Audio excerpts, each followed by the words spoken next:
العلم اليمني مسروق. هي مين اللي سرق علمك اليمن؟ انت اللي سرقتيه يا انا ادم منك يا سرقك ازاي يعني؟ معلش يا مصر اعترفي، الاعتراف بالذنب فضيلة. حتى انت يا سوريا سرقتيني.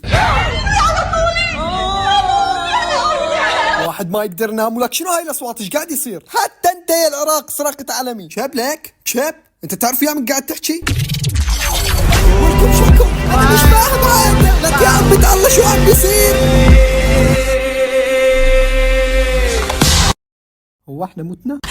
أول علم لمصر كان يشبه علم تركيا، أما بالنسبة لعلم سوريا فكان يشبه علم الأردن، أما بالنسبة لليمن فكان علمها يشبه علم سوريا، ولكن كان هناك نجمة واحدة بدل اثنتان.